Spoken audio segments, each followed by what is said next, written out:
Hi, and thanks for tuning in to the Path 11 podcast. I am your host, April Hanna. At the Path 11 podcast, we are here trying to deliver leading-edge research on consciousness, healing, and metaphysics. And just like you, we are trying to answer the big questions about life. Who are we? Why are we here? And what is our purpose? We hope by listening to our podcast, it will make each day you live on Earth a little easier to understand. And now for today's podcast.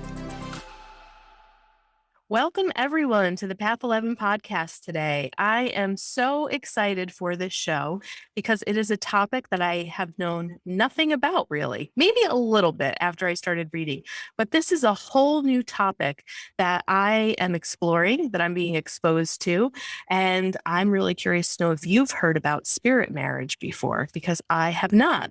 Now, the show today is a little bit about a love story between a human and an otherworldly being. My guest, Dr. Megan Rose, is married to a spirit. Yes, you definitely heard that right. And you might ask, how does one begin a romance with someone from the other side? That's exactly what I was thinking as soon as this book came across my desk. And what exactly is a spirit marriage? I had never heard of this before. So I said to my guests before we hit record, this is going to be, for me, Spirit Marriage 101, because this is all very new.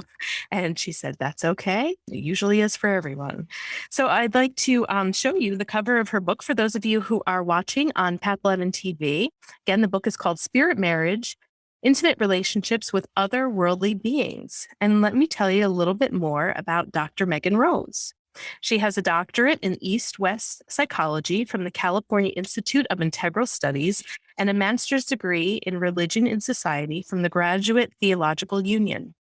She is initiated ceremonial magician and a Shakta Tantric practitioner and a senior seer in the House of Brigh, Faery, Seership Institute. She serves as an ordained interfaith minister and psycho-spiritual counselor and is the executive director of the Entheosis Institute. So, Dr. Megan Rose, welcome to the Path 11 podcast. Thanks. It's a pleasure to be here, April.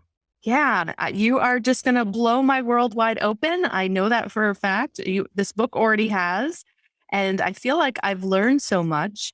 There is such a very cool connection that we'll talk about a little bit later when I bring up a certain chapter in your book that, again, I love these synchronicities when they happen with Mike. That really helped me to put more of this in perspective, and we'll talk a little bit about that later. But this is a very new topic for me. I've never had anyone on the show talking about this, and when this invitation came across my desk and I read this, I was like, oh my God, what is this? This sounds freaky. There's a woman married to somebody in the spirit world. What does this mean? I was so intrigued. And I love that it kind of pushes my own boundaries and my own way of thinking to think about things from a much broader, just view. And that's why, I have guests like you on our show to help me and help my listeners to really help us see the world very differently than just what appears to be this 3D reality. And that's all that we have.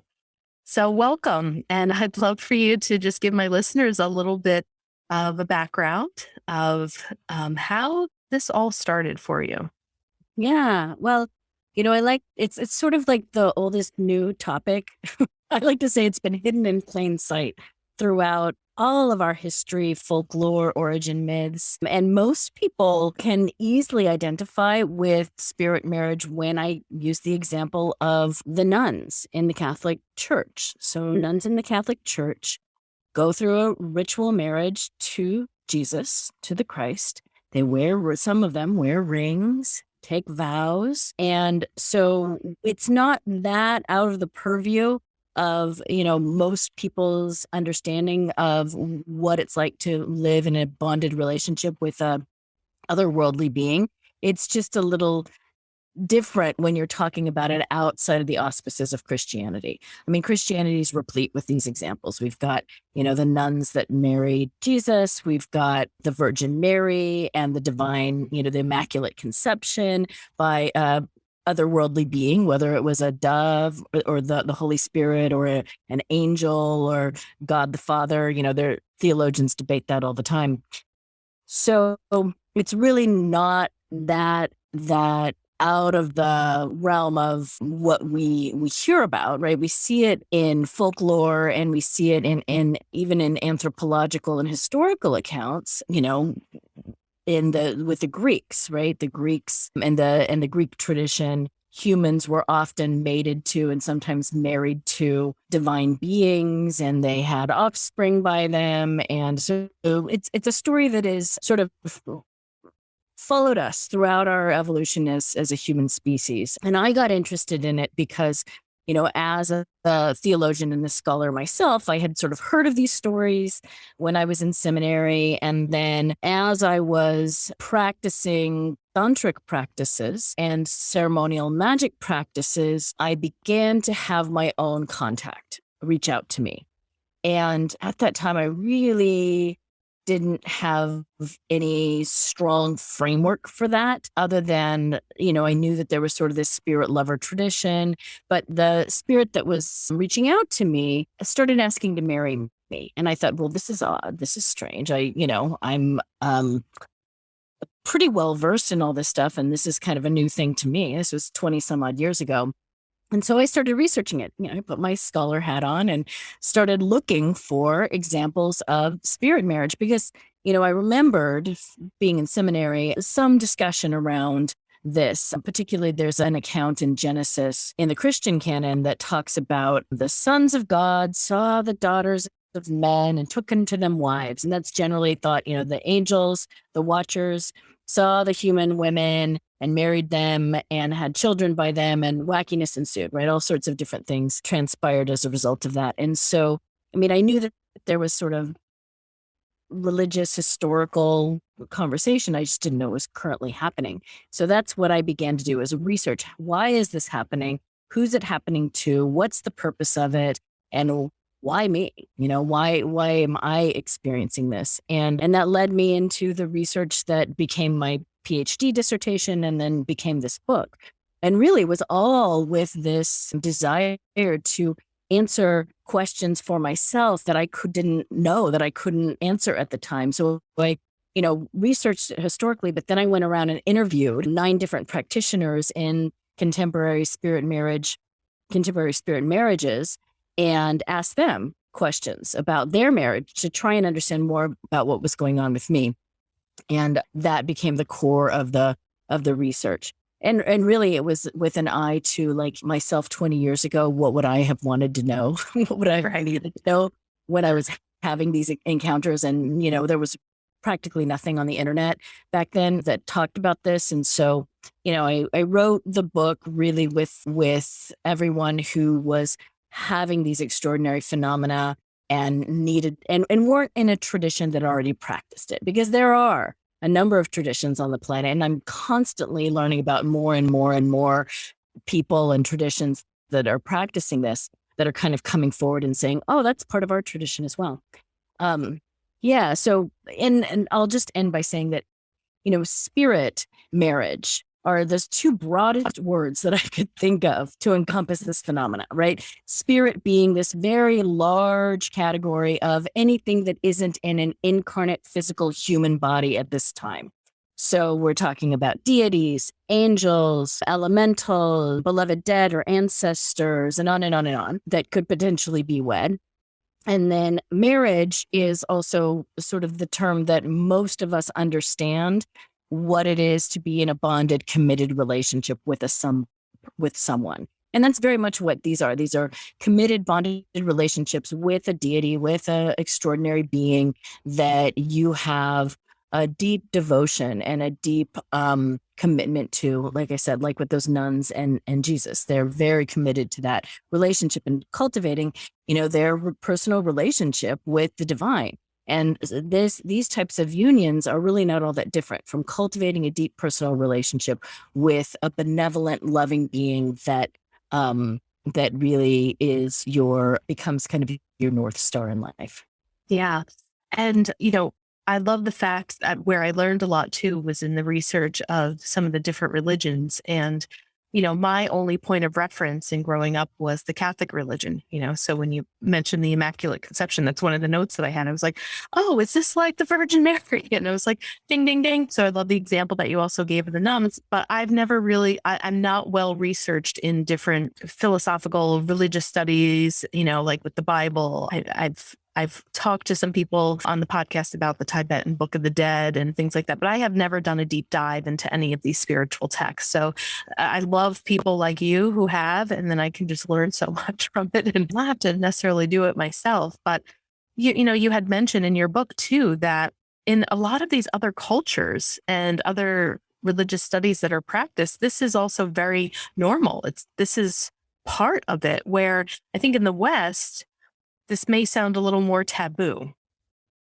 Yeah. Well, I think here in the West, we are sort of the byproduct of the Christianization of this culture.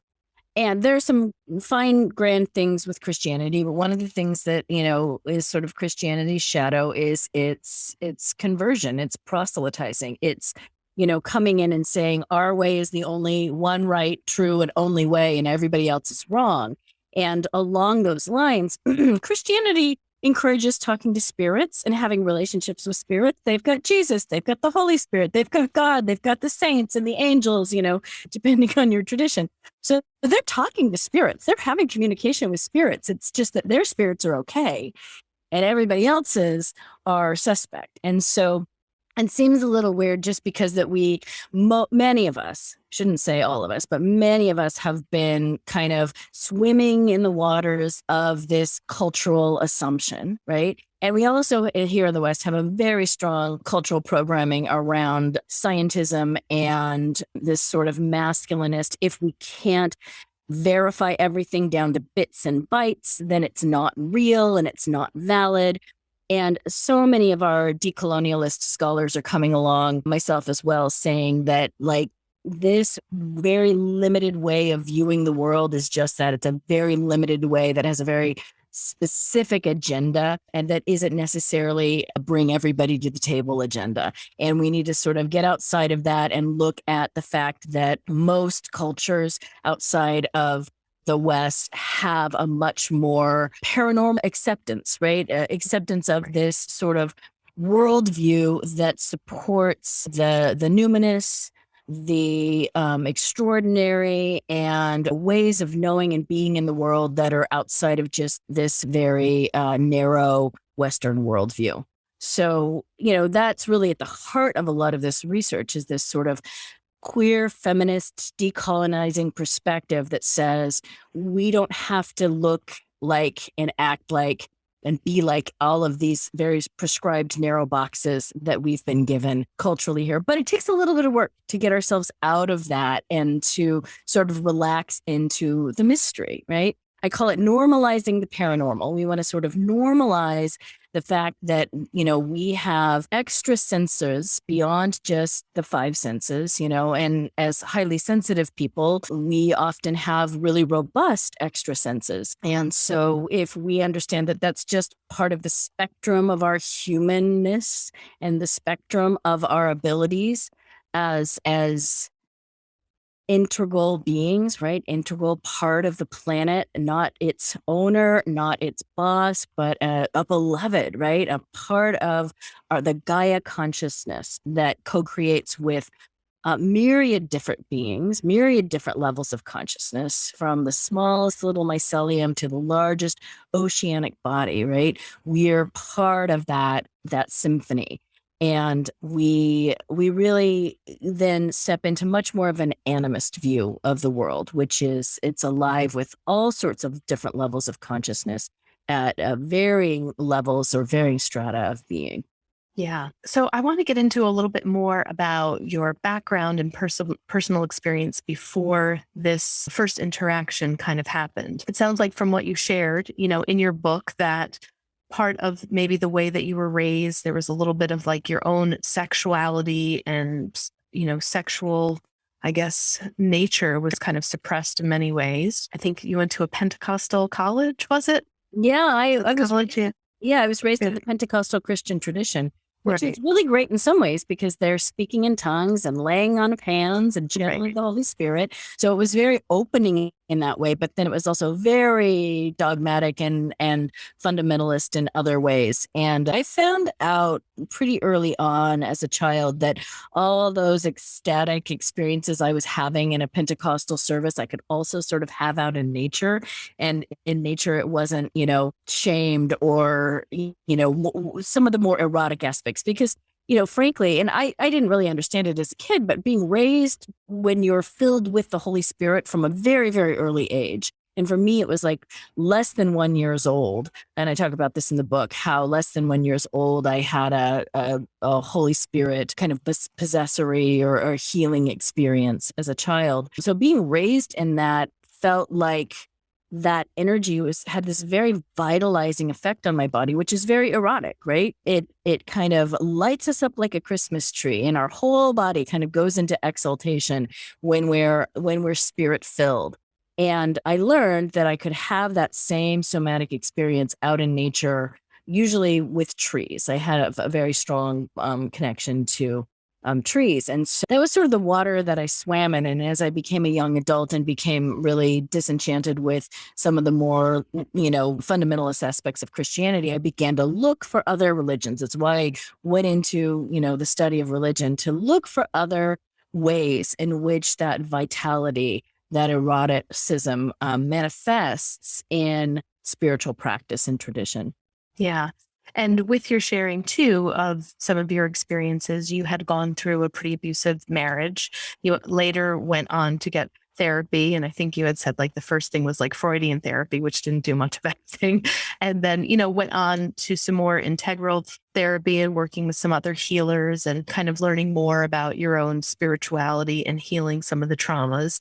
And just asking these questions because I'm a trained mental health therapist. I'm a licensed mental health therapist. And of course, when you wear that clinical hat and you read something like this and you kind of mention in this book, so what's the difference between a potential hallucination or true like spirit contact, in marriage? And of course, like the clinical aspect would be like, okay, well, is there trauma with this human being? And is this kind of like a need to fulfill intimacy in some other ways? And how do we know that this isn't just, the person kind of over-identifying with some dream archetypes that's going on? But what I loved about your book is that you asked all of these questions of yourself.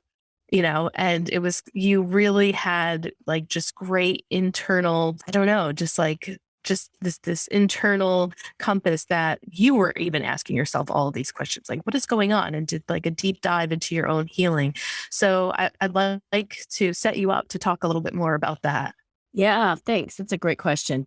Well, I think that I took from a very early age, I took the sort of Socratic charge of know thyself really seriously.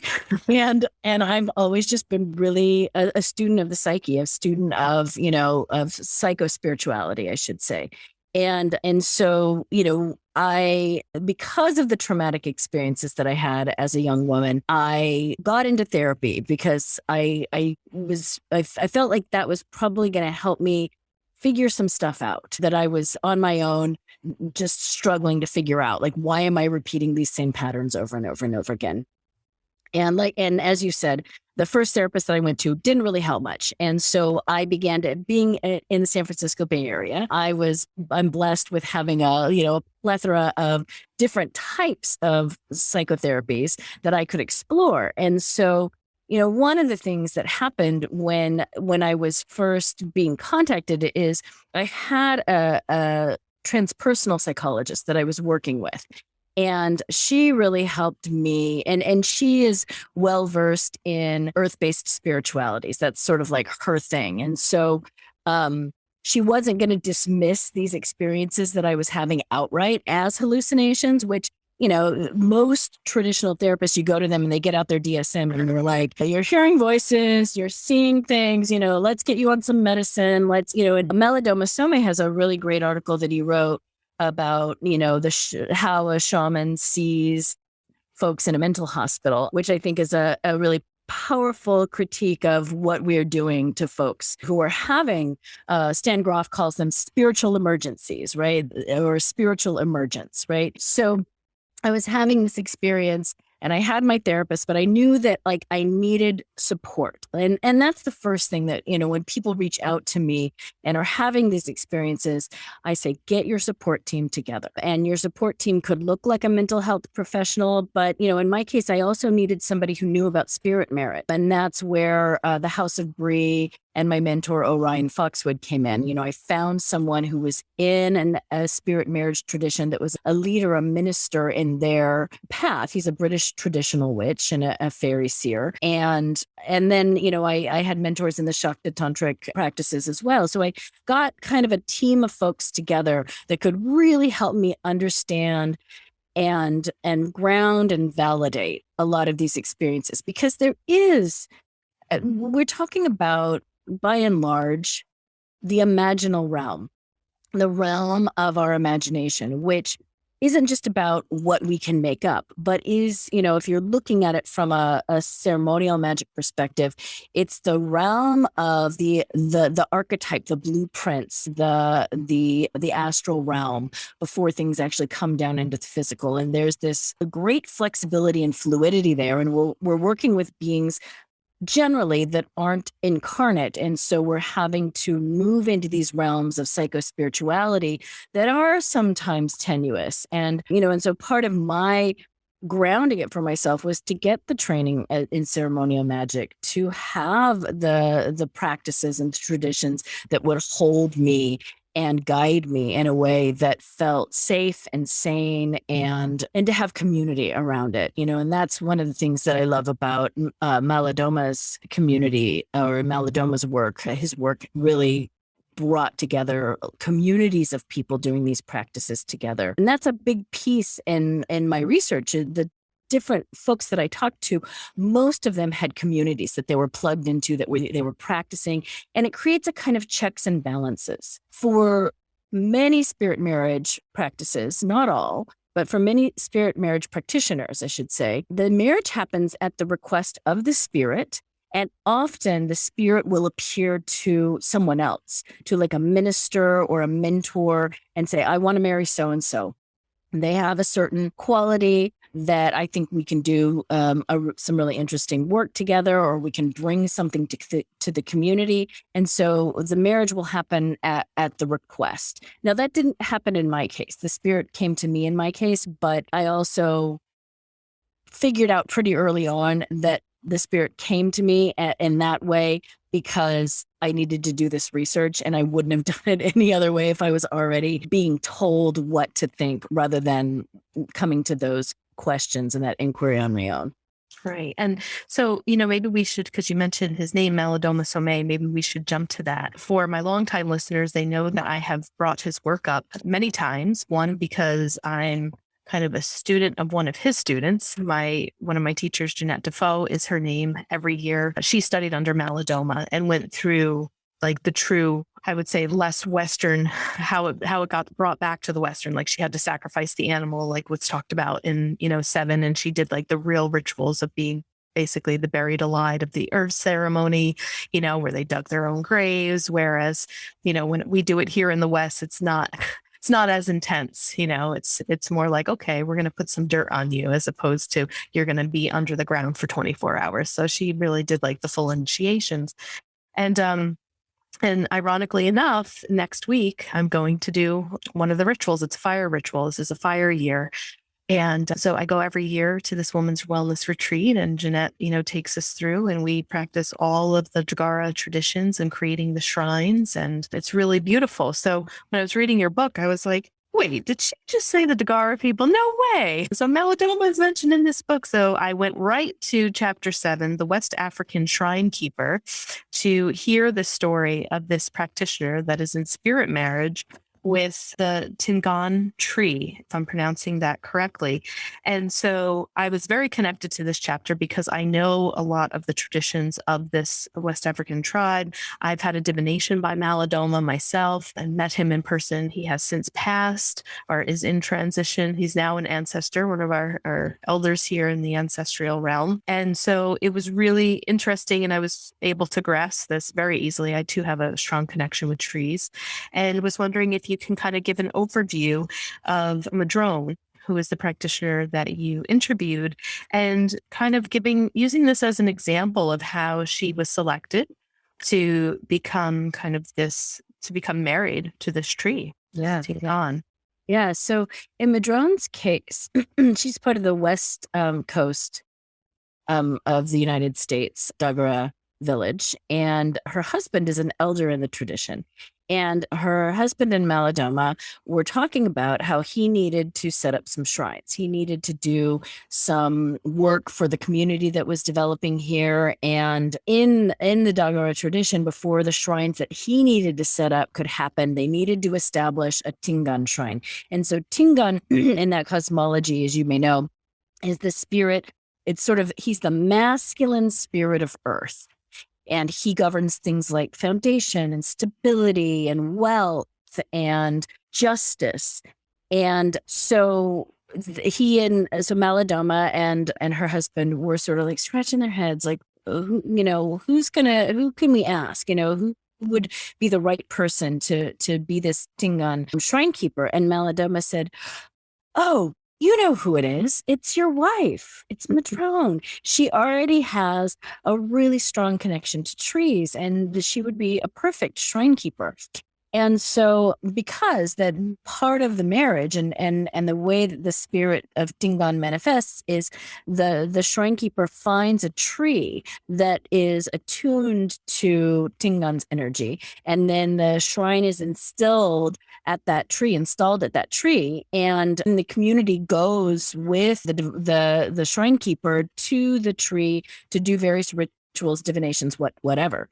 And so she was presented with the opportunity to marry Tingan, and she said, I knew what arranged marriages felt like after this, because here she's already married to her husband, and they had a young daughter at the time. And she's being asked to marry this other extraordinary being. And I think that her husband already had marriages, or in that tradition, they call them merges, with the Contomble and maybe another. I know he was a Contomble voice diviner, and also I think a cowrie shell diviner. And so she was now being asked to bring Tingan into the marriage. And so she said yes. Sure, let's try this out. This is one of the ways that I can serve my community.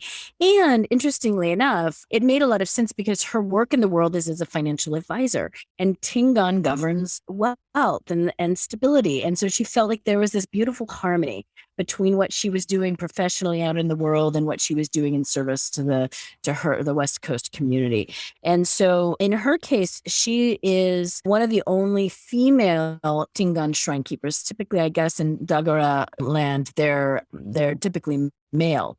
But she was asked to step into this role and found a tree, this giant redwood tree, which she took me to when we did her interview, but up in the mountains on public land. So it was interesting, the process that she had to go through to do the ritual with that tree, because it couldn't happen with everybody on the land at the tree. So she had to get like a branch from the tree and take it and do it as part of the community ritual at a different location, a private location. And then, I think hers is a great example as well, because it gives us this understanding that it's not just this nebulous spirit thing, this sort of floaty, disembodied spirit, but here we have a spirit that is manifesting through a redwood tree. She has a relationship with this tree as a proxy for the spirit, and that is actually not unique. I mean, in much of Hindu and tantric practice, you install a murti, you install the deity, right, within a statue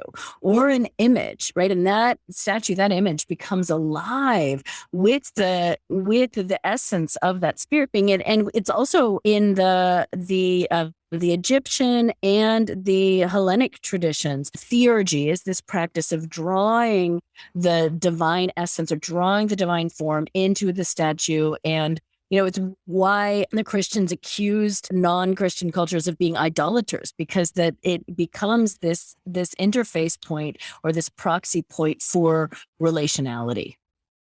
Mm-hmm. And also very similar to, like, I know that there's shrines that people will actually go to and believe that they can receive a healing just by touching it or going there. So again, it's like, as we're talking about the spirit marriage, there's a lot of ceremonies that are there, or other figurines, statues of deities that are considered to be holy, that people will go and visit and receive that energy. So very similar to this tree that we're talking about here. And the interesting thing in responsibility, because I remember she was saying, like, you haven't asked me what my challenges were with this, is that the way that I understand it is that she will bring questions or problems from the community up to the tree, and we'll sit there and meditate, and she'll go there each year on their anniversary, to celebrate it. And also, interesting how her husband was also involved in the ceremony, and that allowed him to then go into his own ceremony of something that he needed to do, as well. So it's, I think this is a situation where you have two human beings who are very immersed in this type of world and don't find it odd, it's just like a part of their being, but also just the responsibility of her going there and taking part of the village, the community, and bringing it to the tree to get answers and then to bring back. It does seem like it's a pretty big responsibility to hold that and to be selected as this and to walk in those shoes. Yeah, I think by and large, at least the 7, and that's, a fairly small sample size, but, for the research that I was doing, I needed people that would let me into the inside of their stories and not see me as some objective academic outsider. And so, I was very graciously given these 7 stories, these 7 interviews. I call them my co-researchers to talk to. But, spirit marriage is kind of, at its essence, a polyamorous practice, in that almost everybody that I talked to had a human partner that they were involved with, either married or engaged. And so they had to navigate, the human relationship and the spirit relationships. Most of those people that were partnered, their partners were part of the tradition that they were in. So it was sort of understood and held within that context. And it didn't cause a lot of friction in their relationship. If anything, it sort of enhanced things, because the other thing about the folks that I spoke with is they were all ministers of one way, shape, or form, right? They all served their community. They all sort of mediated these spirits, not just for themselves and their own personal gratification, but for service to the community through divination, healing, teaching, et cetera, et cetera, et cetera. Yeah. So can you go into a little bit more? I'm sure I have so many questions to ask you. Can we talk about the intimacy and relationship? I'm sure people are thinking, is there sex that can happen? Like, are you actually in a sexual relationship with this otherworldly being? What does that look like? What does the intimacy look like? Does that even exist? And, I ask that question too, because I think sometimes we may see these otherworldly beings not of form. So how can that actually happen or be a part of this relationship as I'm in a physical body and they are not? Yeah.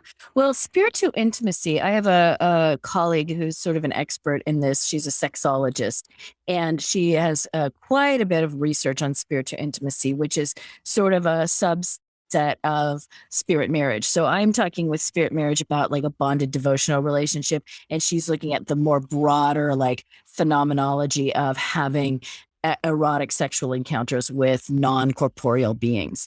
And they're connected. Although not everyone that is married to a spirit necessarily has a erotic relationship, or if they do, it's not the goal of the marriage. And I would just back up and say that, again, here in the West, we have such a charged view of eroticism and what's going on there, and sexuality and what's going on in sexuality. And from the sort of tantric worldview perspective, as a tantric practitioner, I look at it more along the lines of vitalism that arises through the body.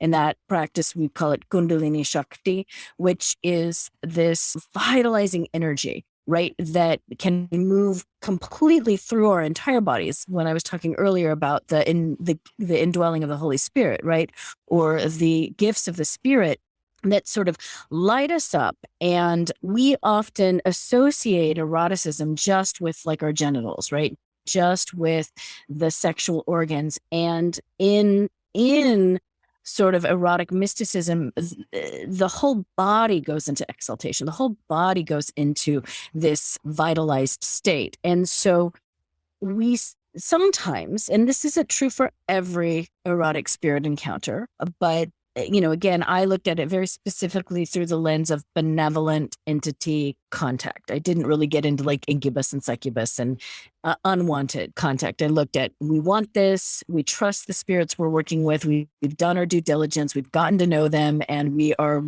ready, willing, and able to have a bonded or intimate relationship with them. We often interpret their touch, their contact, which is vibrationally different than ours, and in many cases, a kind of quickening or an activating energy like that, the vitalism of the Kundalini. We interpret that as sex. We interpret that as erotic because that's the closest thing that our body usually can register, but that's not necessarily what they're up to. Most of the folks that I spoke with when we touched on eroticism were like, that's used as a way to awaken, quicken, activate, and transmit energy. And we know that there's precedent for this because of the deity yogic practices and the tantric practices of using that vitalizing energy, and the Taoist healing, dual cultivation practices of Taoism, where that energy is used for longevity, for immortality, for quickening and awakening of extrasensory perception in the humans. And so, when we are interfacing with that kind of energy, or when we're interfacing with our spirits, that energy can easily kind of come online, and we think, oh, this is sexual, this is erotic. And that may be a nice feeling and a nice byproduct, but it often isn't the goal of what the encounter is meant to do. Or the goal is, I would say, a little more spiritual and a little less carnal than we think of when we think of sexuality. And that, hence this idea of erotic mysticism, right? It is a psycho-spiritual embodied sexuality that really heightens our consciousness and sort of expands us in really exciting ways. Yeah. And so that would be the next follow-up question is like, what is the point of this? Why are these otherworldly beings coming, initiating, wanting this marriage? I've been having a lot of people on the podcast this year talking about a 5D energy and how we're moving into 5D consciousness, and the veil is thinning. Is there a part of this as being an evolution of consciousness, of blending these worlds together? Like, is Earth really transforming to a point where there isn't just going to be like, okay, this is a place just for humans per se, but this is going to be maybe much more normal of interactions, that the spirits that are in the physical bodies are going to be consistently interacting with the otherworldly beings.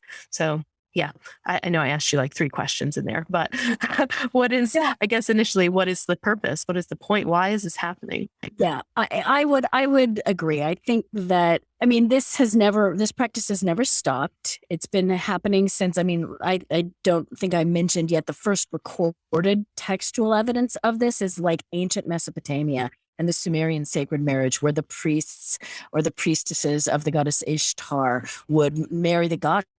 And in many of those cases, they were tending a shrine with a statue there, and they were in the marriage because they were the clerics doing that those rituals, those religious practices in a bonded relationship. So it's never really stopped. It's just been sort of marginalized and in some cases vilified. And I think that the reason that we're hearing about it right now again, and the reason this material wanted to come forth at this time is because that it really can, well, there's two things. Both contemporary practitioners and folklorically, we see that stepping into these kinds of unions, it bestows gifts of the spirit. It bestows extraordinary gifts onto the practitioner, anywhere from, in the Indic context, the siddhis, right, the paranormal abilities, to healing, prophecy, charisma, the ability to have extraordinary gifts and talents. If you look at, Socrates and Plato's teachings around the daimon, having a wedded relationship and a really close relationship with the daimon conferred one's genius, right? That was sort of this extraordinary, or something that set one apart from just what everybody else was, doing, paying their bills and showing up and doing their jobs. So there's this self-evolution piece to it. But I think that if you look at it currently where we are right now as a planet and our current ecological crisis, as I was talking about before, I feel like spirit marriage really kind of forces us to step out of our anthropocentric worldview, which says humans run the show here and are making all the decisions, and it really forces us into much more of a co-creative relationship with our planet.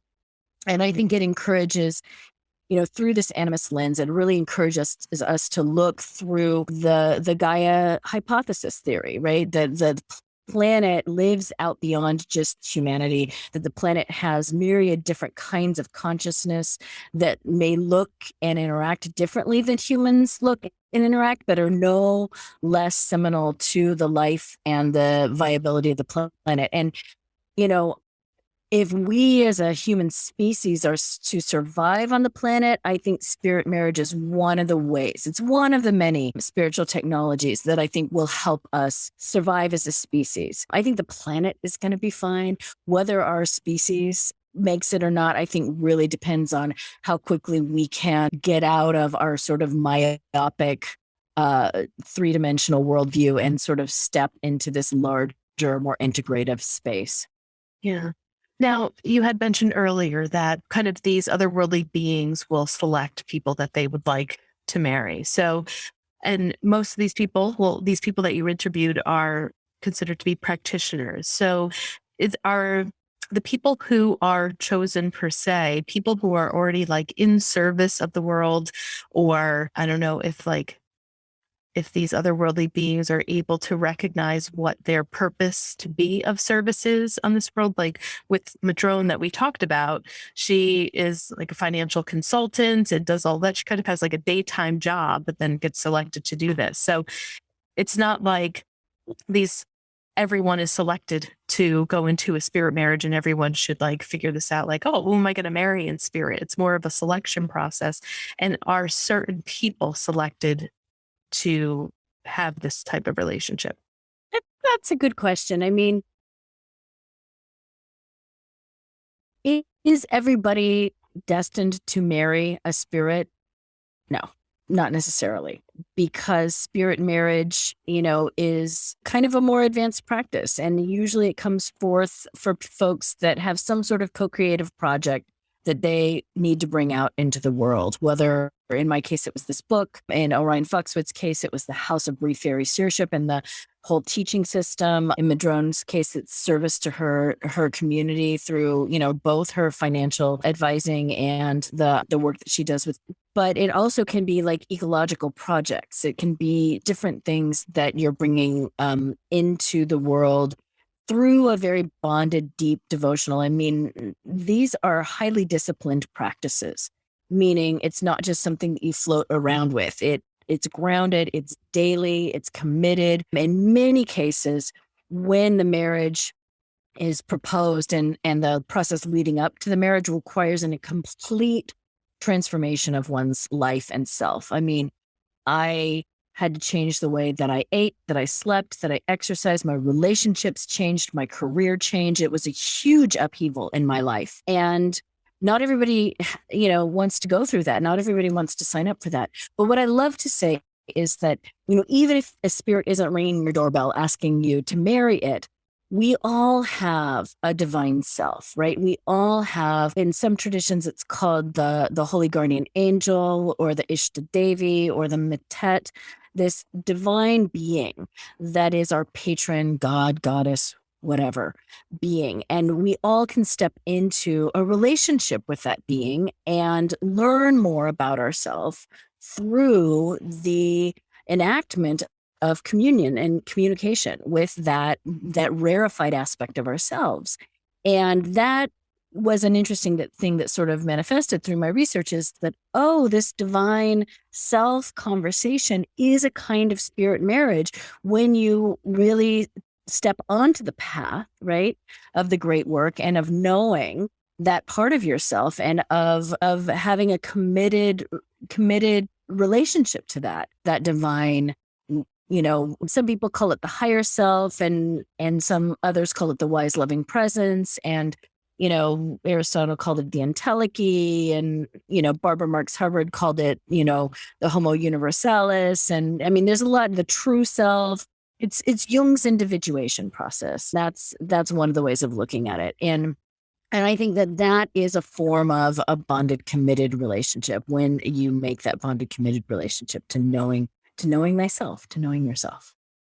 So if we have listeners that are listening and maybe they were where you once were, and maybe they're writing off some of their experiences as just like a really interesting dream that they're having. I mean, do you have a little bit of like a checklist of how to know if you're being initiated into a spirit marriage? And then I'm assuming that you would kind of be a person that people could contact to say, can you help me through this? Or who would you recommend that people reach out to help them through something like this? But how would they know specifically? Do you kind of have like this, and this? Most likely you're being initiated into a spirit marriage. Well, I mean, the spirit marriage is typified by the proposal, right? Mm-hmm. If you have an extraordinary being or an otherworldly being that is showing up to you. In my case, it was in my dreams, but this could happen in ritual or in altered states of consciousness. If that being is showing up and asking you to marry it, that's the proposal. That's pretty much everything before that, I would say, is just dating, right? Everything before a proposal is like getting to know you. Maybe you're a guide. Maybe you're meant to be a beloved. Maybe you're just this spirit that I'm working with to do for this particular purpose. So there's sort of like a continuum of contact, right? We have channeling and mediumship and possessory states, which all are sort of spirits coming in or out, or communication between them. And then the marriage is spirit has shown up and is asking either you or somebody that is close to you, that indicating that they want to marry you. And then, from that, there are 3 keys that I encourage people to cultivate around spirit marriage: devotion, which we've talked about, discernment, which you've touched on a little bit, and discipline. And you can go to my website, drmeganrose.com, and I have sort of 3 keys to spirit marriage. You can download it and learn more about those. I have courses that I teach. I actually teach a Spirit Marriage 101 course that is a self-study course that folks can learn about deeper practices and exercises that they can do to help refine if they think that they are, headed towards a spirit marriage, or if they would like to. I have people come to me that say, I am so in love with the goddess. I'm so in love with Mary Magdalene. She has been a deity that I've been drawn to for my whole life. And could I marry her? And I say, well, you can woo her and you can ask and you can see, and that's all comes into that devotional. If you step into a deep devotional relationship and really you refine your discernment, and that's kind of what you were talking about earlier with how do you know you're not making it up, that's the practice of discernment and really getting some, rock star skills around your discernment practice, which could be divination and counsel and all sorts of different things. right? And then just the discipline of doing it every day, of doing it very regularly, of building a relationship with this being like you would build a relationship with a human, right? Like a human that you're dating and getting to know and trying to decide if there's somebody that, you want to go deep with and forward. Well, this has been an amazing conversation. We will definitely put your website in the show notes. And just to let people know, we barely touched the surface of this book and of her work. There just isn't enough time. So and by the way, I have to compliment you. Your bibliography is like phenomenal. There's so many resources in her book alone. I mean, the research that you have done is just out of this world. I just couldn't believe it. A lot of names I also recognized in here, some I did not. And I was like, okay, great. I have a little checklist if I want to do a deeper dive here. So the bibliography was fascinating. Just want to mention that for people who get excited about those things like me. But the book again is Spirit Marriage, Intimate Relationships with Otherworldly Beings. And today I had Dr. Megan Rose on the show. Please reach out to her. Let her know that you heard this interview here. If you have questions, I mean, this is your go-to woman here for this stuff. And so excited that this is out there and we're having a conversation about it. And I think it's important. And thank you for opening up my mind to a whole new realm. And I'm kind of excited to go to even more excited to go to my retreat this next week to be in ceremony and, just maybe be open, see what could happen. And I'll be calling you if I get any proposals. Well, I was going to say, I have a website for the book called spiritmarriage.com. And if people know of accounts of spirit marriage, if you read the book and you're like, oh, there's this account and this account and this account historically or folklorically or anthropologically, I have a form on there that you can fill and send those stories to me. And also, if you're having your own encounter and you want to share that story with me, I'm constantly collecting those because I've got sort of another research project after this that I'm going to be working on around spiritual intimacy. So go to spiritmarriage.com, share your stories there. Awesome. And get back in touch with me once that other project is done. Yeah. And we'll have you back on and we'll talk some more. Love it. Fantastic. All right. Yes. Thank you. And thank you all for listening. I hope you have a beautiful day. Thanks for tuning in. And I'm going to bring another amazing person to you next Monday. Take care, everyone.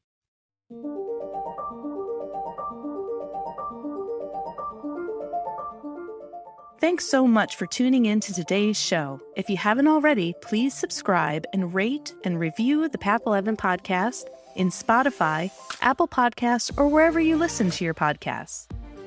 Also, this podcast is made possible by our sponsor, Path 11 TV. Visit path11tv.com to start a 7-day free trial and start streaming over 100 hours of exclusive video content on consciousness, healing, and life after death.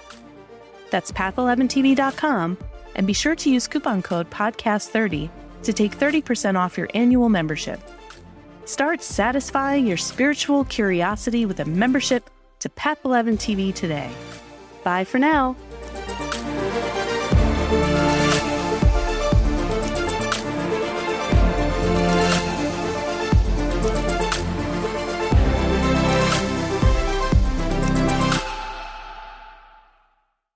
I'm Austin Lugo. I'm Andrew Harp. This is With Nothing to Say, and let's talk about movies. With over 3,000 films log, Andrew and I, best friends since middle school, have dedicated our lives to watching, making, and talking about movies.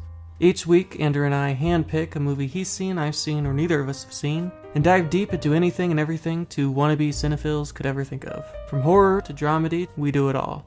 So join us as we talk about everything movies, and maybe you too can become a bona fide cinephile.